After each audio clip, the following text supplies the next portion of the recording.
1000 രൂപയുടെ 18 മാസ തവണകളും സ്കീം 2-ൽ 2000 രൂപയുടെ 15 മാസ തവണകളുമാണുള്ളത്. ഓരോ മാസവും നറുക്കെടുപ്പ്. വിജയികൾ തുടർന്ന് പണമടയ്ക്കേണ്ടതില്ല. Anupama gold gallery, golden diamond, Edavanna, Thiruvali, Othayi. ഇനി അഭിമാനത്തോടൊപ്പം ആത്മവിശ്വാസവും. മികവാർന്ന സേവനങ്ങൾ കൊണ്ട് ഓരോ ആഘോഷവും ധന്യമാക്കി. ലനോറ, പാണ്ടിക്കാട് റോഡ്, വണ്ടൂർ. നിലമ്പൂർ ജില്ലാ ആശുപത്രിയിൽ ജലക്ഷാമം രൂക്ഷമായി. പ്രാഥമിക ആവശ്യങ്ങൾക്ക് പോലും വെള്ളമില്ലാതെ രോഗികളും കൂട്ടിരിപ്പുകാരും ദുരിതത്തിൽ. ജില്ലാ പഞ്ചായത്ത് അധികൃതരും ആശുപത്രി മാനേജ്മെന്റ് കമ്മിറ്റിയും പ്രശ്നപരിഹാരത്തിന് നടപടിയെടുക്കാതെ അലംഭാവം തുടരുകയാണ്. വെള്ളമില്ലാതെ രോഗികൾ വലയുന്ന കാഴ്ച നേരിൽ കാണണമെങ്കിൽ നിലമ്പൂർ ജില്ലാ ആശുപത്രിയിലേക്ക് എത്തിയാൽ മതി. ചുട്ടുപൊള്ളുന്ന വേനലിൽ പ്രാഥമിക ആവശ്യത്തിന് പോലും വെള്ളമില്ലാത്ത അവസ്ഥയാണ്. 200-ലേറെ കിടപ്പ് രോഗികളും അവർക്കൊപ്പമുള്ളവരുമാണ് ഏറെ ദുരിതത്തിലായിരിക്കുന്നത്. രാവിലെ 7:30 ശേഷം വെള്ളം എത്തുന്നത് ഉച്ചയ്ക്ക് 1 മണിയോടെ.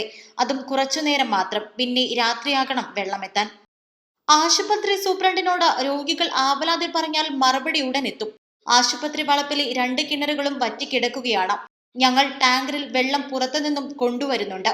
എന്നാൽ 2 ലക്ഷം ലിറ്റർ വെള്ളം പ്രതിദിനം വേണ്ട ആശുപത്രിയിലേക്ക് ടാങ്കറിൽ എത്തിക്കുന്നത് 50,000 ലിറ്റർ വെള്ളത്തിന് താഴെ മാത്രം. അതും എല്ലാ ദിവസവുമില്ല. വാട്ടർ അതോറിറ്റിയിൽ നിന്നും പ്രതിദിനം എത്ര ലിറ്റർ വെള്ളം വരുന്നുണ്ടെന്ന് ചോദിച്ചാൽ സൂപ്രണ്ട് ഉൾപ്പെടെയുള്ളവർ കൈമലർത്തും. തങ്ങൾക്കറിയില്ലെന്നാണ് മറുപടി. നിലമ്പൂർ ജില്ലാ ആശുപത്രിയിൽ പ്രതിദിനം വേണ്ട 2 ലക്ഷം ലിറ്ററിൽ 1 ലക്ഷം ലിറ്റർ പോലും എത്തുന്നില്ല. ഡയാലിസിസ് കേന്ദ്രത്തിൽ ഉൾപ്പെടെ ജലക്ഷാമം നേരിട്ട് തുടങ്ങി.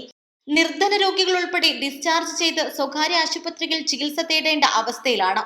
കഴിഞ്ഞ ഒരാഴ്ചയ്ക്കുള്ളിൽ നിരവധി പേർ ഡിസ്ചാർജ് വാങ്ങിപ്പോയി.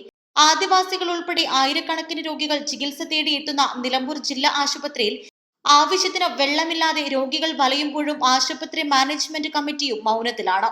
അധികൃതർ കൃത്യമായി പരിഹാരം കണ്ടെത്തിയില്ലെങ്കിൽ രോഗികൾ കൂട്ടത്തോടെ ഡിസ്ചാർജ് വാങ്ങി പോകേണ്ട അവസ്ഥയാണുള്ളത്.